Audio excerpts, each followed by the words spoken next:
За сайн байцгаана уу манайхаа. Universe has your back номын цуврал хичээлийн хамгийн ихний хичээл эхэлж байна. Тэгэхээр энэ ном 200 хуудастай.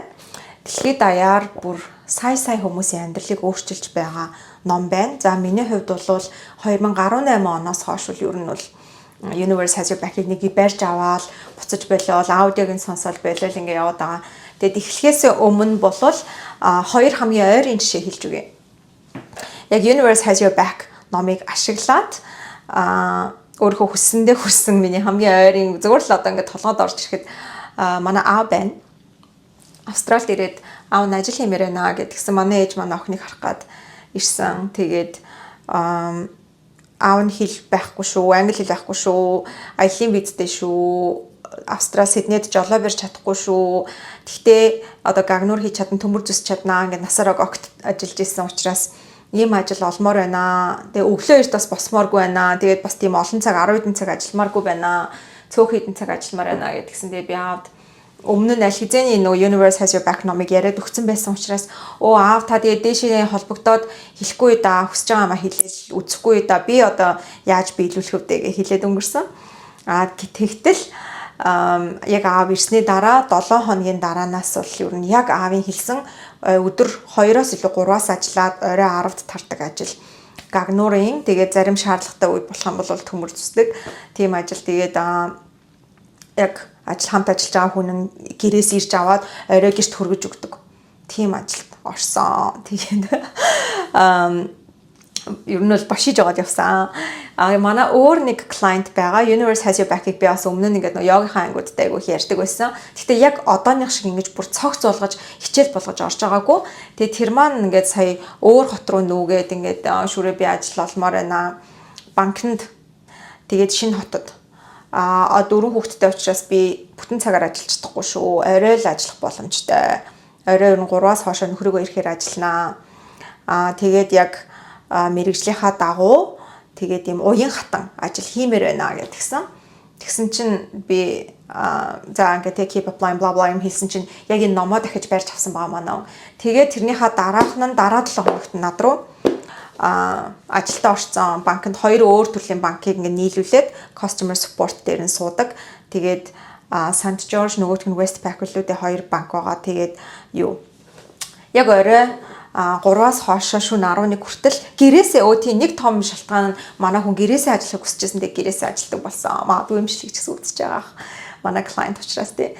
Тэгэхээр баяр хүргэе номоо ашиглаж чадсан. Тэгэхээр энээс илүү биднэрт ашиглах маш их боломж байгаа.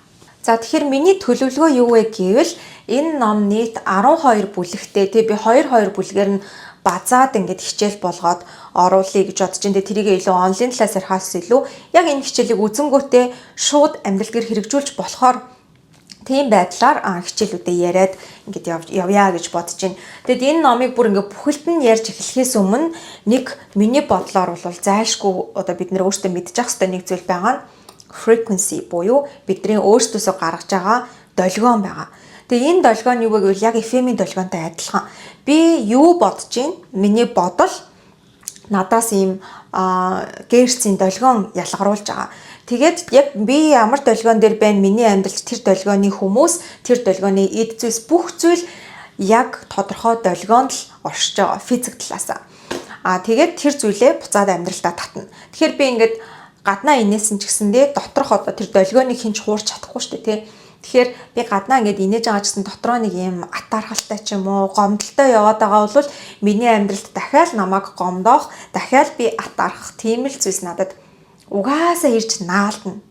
Ямар ч өөр арга байхгүй. There is no other way. За энийг ингээд яаж хаанаас хамгийн баталгаатай байх вэ гэвэл ер нь бол хамгийн энэ талаар хим гэж монголоор нэрлэж байгаа. Тэгээд бүр ингээд бүр нарийн үдсэн тэ нарийн мэдж авах гэвэл яг манай Монгол өвөг дээдс байгаа. Манай Монгол өвөг дээдсийн судар номууд дээр бүр ингээд нэг бүрчлэн энэ химийн талаар тэ химийг яг галын хим, нарны хим, сарны хим, усны хим гэх бүр ингээд усны химийг хүртэл яаж өөрчлөх үү гэд энэ бүх юмнууд байдаг юм байлээ. Гэхдээ шинжлэх ухааны талаас баталсан зүйлийг сонсомоор байгаах гэж бодож байна. Тэгэхээр David Hawkins-ыг та бүхэндээ танилцуулъя. David Hawkins бол quantum physics мэрэгжилтэй хүн байгаа. Үүний дээрээ нэмээд өөрийн гэсэн psychiatry төвтэй байсан. нэмэх нь өөрийн гэсэн судалгааны лабораторитой байсан. Тэндээ quantum physics-ийн судалгаануудыг явуулдаг байсан. 1927 онд төрсэн ийм Америк хүн байгаа. Тэгээд бас нэг нь хамгийн чухал нь spiritual teacher буюу энэ бүх одоо физик талаасаа ингээд шинжлэх ухаан талаасаа судлаад явахаасаа гадна маш spiritual хүн буюу хүнийг одоо төгс гэгэрэх боломжтой гэж үздэг. Төгс гэгэрсэн хүн хүссэн бүхнээ одоо ингээд амьдралдаа дуудаж авчих боломжтой гэдгийг одоо хамгийн дөхүүгээр физик талаас нь судалж баталсан хүн байгаа. Дэвид Хокинс юугаараа олон нийтэд ийм алдартай болсон бэ гэвэл хэд хэдэн бет номууд гаргасан. Тэгээд энэ номууд дээр нь нэг бүрчлэн одоо хүнээс гарч байгаа тэр долгионд нэр өгөөд, мэдрэмжинд нь нэр өгөөд тэгээд ийм мэдрэмжтэй байгаа хүн ямар үйлдэл хийдгүү, тэр нь цаашаа яах вэ гэдгийг ингээд аль болох юм том ботоор судалсан ийм хүн байгаа. Тэгээд хэрвээ та нар яг өөрсдөө номыг уншигээ сонирч ивэл энэ хэдээсээ The Enlightenment гэдэг тэр номыг нь унших юм бол яг бүр ингээд мэдрэмж болгоныг нэг бүрчлэнгээр нь яриад тэрнийх нь оноонуудын долгионых нь оноог яриад тайлбарлаад тэгээд эндээс одоо яаж гарах уу, яг юу нэг мэдрэмжүүд яадаг юм бэ гэдгийг ингээд нарийн тайлбарлсан байдаг. Гэхдээ энэ өнөөдөр хоо хичээлээр бол би энэ долгионыг яг хамгийн амьдралд ойрхоноор танилцуулж өгье. За бүгдээрээ FM радио гэж мэддэг те. Одоо ч гэсэн машиндаа өрнүүл сонсоод явж идэг. Тэгэхээр би та нараас FM радиогийн талаар хоёр асуулт асууя. Эхнийх нь та 105 гэдэг FM дээр таны дуртай нэвтрүүлэг явдаг. Тэрийг та яг одоо сонсохыг хүсэж байна. Тэгвэл та машиныхаа долгионыг хэд дээр тааруулах вэ? 105 те. What a question, Shuri. Are you an idiot? Okay, за тэгвэл хоёр дахь асуулт нь та 105 дээр явж байгаа дуртай нэвтрүүлгээ сонсохын тулд 108 дээр долгионоо таарууллаа. Та сонсч чадах уу? Again, what a question. Угаасаа сонсох боломжгүй шүү дээ. Юу яриад байгаа юм бэ? Хайрын амьдралын минут. Юу сонин асуулт бэ? Гэтэ яг энэ бол ингээд FM айгуу нөө straight forward учраас бид нарт ингээд ямар сони юм асуугаад байгаа юм бэ гэж байгаатай яг адилханаар хэрвээ та амьдралд хайр хүсэж ивэл хин нэгээр хайрлагдахыг хүсэж ивэл та долгионо хайр дээр тааруулахгүй, hate дээр тааруулчаад эсвэл гомдол дээр тааруулчаад яа надад намайг хинж хайрлахгүй байгаа юм бэ гэдэг байгаа бол яг саяны өмнөх миний асууж ирсэн хоёр асуулт. Та хүсэж байгаа долгион дээрээ өөр очоогүй ээжиж яагаад 107 дээр тавьчаа 105 дээр явдаг нэвтрүүлэг хаа байна яагаад ирэхгүй байгаа юм бэ гэд комплейн гаргаж байгаа л гэсэн үг. Яг адилхан гэсэн үг байхгүй. Тэгэхээр одоо энд харж байгаачлан маш хүнд мэдээж олон төрлийн мэдрэмжүүд байгаа. Гэхдээ яг эдгээр мэдрэмжүүдийг одоо Дэвид Хокинсийн номон дээр авч үзсэн байгаа. Тэгээд Дэвид Хокинсийн номыг яагаад энэ Universe Has Your Back-тай бий холбоод байна гэдэг. Тэгээд яг энэ номон дээр бол байхгүй шүү за. Зөвхөн яг зөвхөн манай энэ хичээл дээр л ингэж холбоод байгаа. Яагаад гэвэл энэ ном ерөөсөө л энэ frequency-нүүдийг одоо төрж байгаа сэтгэл хөдлөлийг аль болох дээш нь авчрах тийм хичээлүүд бясалгалууд байгаад байгаа байхгүй. Тэгэхээр ихэнх одоо нөгөө гуйж байгаа бясалгалууд нь Dear Universe, thank you гэж хэлдэг. Thank you Universe for doing that ч юм уу те. Өвөг дээдс минь ингэж байгаад баярлалаа. Өвөг дээдс минь надад ийм зүйл чиглүүлж байгаад баярлалаа. Баярлалаа. Баярлалаа буюу gratitude руу ирээд ирэхээрээ бидний одоо энэ frequency-гээр нэлээд дээш явчих чагаа. За эндээс харъя хамгийн доор бүр ингээд аимшигтай гүн ангал юу вэ гэвэл энэ action буюу хүнээс үйлдэл гарахгүй байх. Угаасаа л үйлдэл гарахгүй байгаа юм чинь тэр хүн сайн ч муу ч тохиолдохгүй. Тэгээ юу ч хийхгүй байгаа учраас shame ичээд байгаа. Guilt ёо би нэрээ ямар залхуу юм бэ ч юм уу те би яах гэж ингэвэ гэд гэмшиж байгаа байдал. Apathy, grief тэгээд айдас энэ за grief хүртэлтэй одоо ингээ нөгөө нэг инлэн шаналж байгаа энэ зүйлүүд нь биднийг энэ action буюу ямар ч үйлдэл хийхгүй байхад чиглүүлж байгаа. Иннээсээ жоохон дээшлээд ирэх юм бол ядаж уурлах нь тий айх, уурлах, хит их зүйл хүсэх, тэгээд өөрөөрөө бахархах pride энэ хэд бол хүмүүсийг hyperactivity буюу яг үнэндээ шаардлагатайгаас нь илүү их зүйлийг хийлэгдэг. Тэгэхээр бүр ингээд хитрхи хүсээд ирэхээрээ бид нар маш их ажиллаад байгаа. Тэгэхээр манай коучинг дээр ч тэр йога ангийнхан дунд ч тэр тий зарим өдөр яг please do not try too hard гэж хэлэх үгийг гарч ирдэг. Тэр нь юу вэ гэхээр хит их хүсээд байгаа. Эсвэл ямар нэг зүйлд уур хүрсэн байгаад байгаа. Эсвэл ямар нэг зүйлээс айгаад байгаа учраас бид нар ингээд хитрхи дэмий юмнууд хийгээд идэг. Гэхдээ энэ хамгийн доотлын энэ акшнаасаа арай жоохон дээр байгаа. За үүнээс дахиад жоохон дээшлэе гэж хүсэх юм бол courage арай жоохон урам зориг орно те. Оо чадах чинь билүү. За яасан ч яах вэ гэдэг хүмүүс байдаг те. Тэд нар чинь neutrality буюу нилээн дээгүүр байгааз. ядаж л нэг юм аз жаргалтай тэгээд тэр хүнээс үр дүн гарна, productivity гарна. Hyperactivity болоод ирэхээр productivity бүр гарч идэггүй. Тэгээд энэ доотлын энэ хэсэг доогуур нийт хүн амын 85% нь байна. Хэдүүлээ тэр 85 баймаргүй байгаа байхгүй. So яг үндэ нийт хүн амын 85% нь энэ дээшинээ байчих юм бол дэлхий бүр үнэхээр гоё газар болно. Хинд ч зовлон байхгүй. Тэгээ тийм байж болно. Хүн болгон яг дотроо өөрөө өөртөө ажиллажхад дэлхий бүр ингээд үнэхээр гоё газар байх боломжтой байгаад байгаа байхгүй. Гэтэ тэрийг одоо яг бид нар ингээд өөрсдөөсөө эргэн тойрныхноосоо эхлэх боломжтой. За тэрний дараа тэ willingness юу л тохиолдвол тохиолдог, юу л болвол болог гэж хэлэх чинь willingness буюу бүр бидний энэ гэрцийг бүр хамаагүй дээш нь авчирч байгаа байхгүй. Тэрний дараа acceptance. Надад юу тохиолдож чинь миний өөрийн үр дүн юм байна.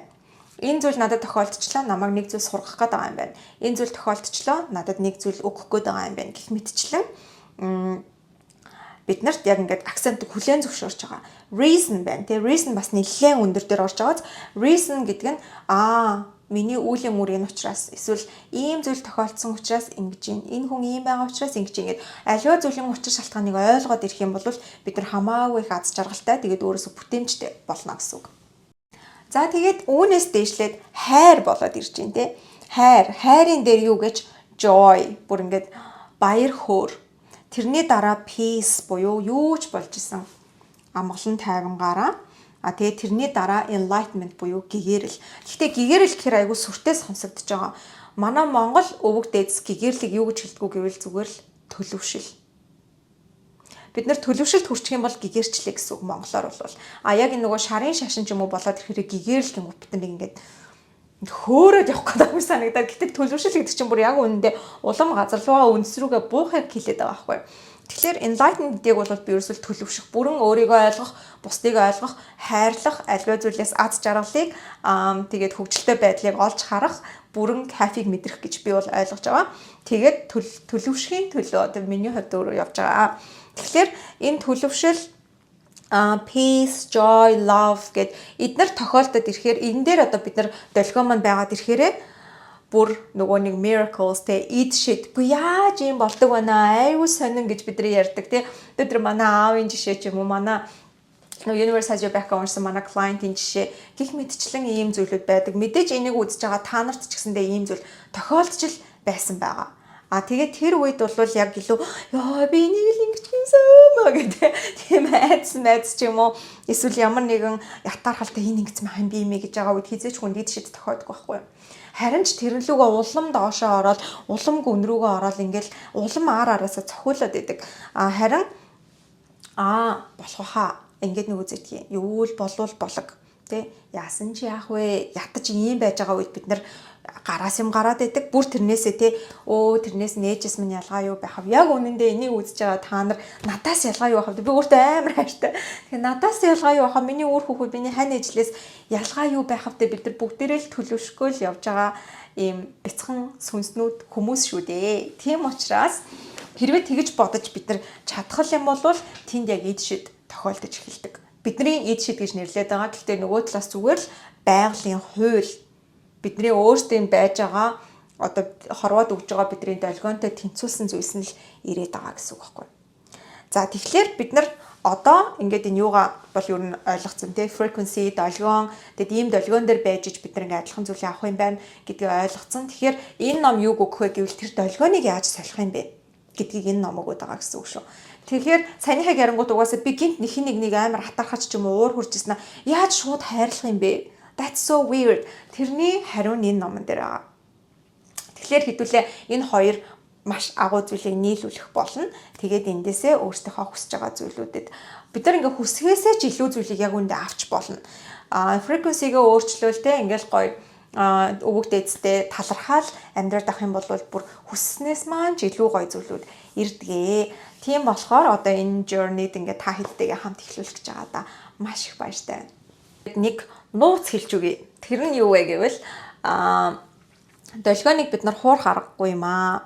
106 дээр тавина. Хөп гэснээр болонгуудаа 107 дээр тавьж мавснаа. 106 тавьсан штэ эмээ гэд. Ерөөсөө тэгэж хуурах арга байхгүй. Тэгэхээр ингээд хайрлаж байгаа юм болоо гаднаа ингээд хайрлж ин да би гэснээр дотроо энэ муу гэдэг ах юм бол That's not gonna work. Тийм болохоор бүрэн өөр дээрээ яг чин сэтгэлээсээ хайрлуу. Эсвэл за бүр ингээ эхний хэл чинь хайраа болиё гэхэд те чин сэтгэлээсээ тэр neutrality нэрээ яасан ч яах вэ, гаднаа яасан ч яах вэ гэж дотроо ингэчээсэ гэдэг ахын бол тэр чинь бас хууралт болчихж байгаа байхгүй. Тэгэхээр яг бүр ингээ чин сэтгэлээсээ яаж яасан ч яах вэ гэж бодох вэ? Яг тэр мэдрэмжийг яаж гаргах вэ гэдгийг бидний бодол.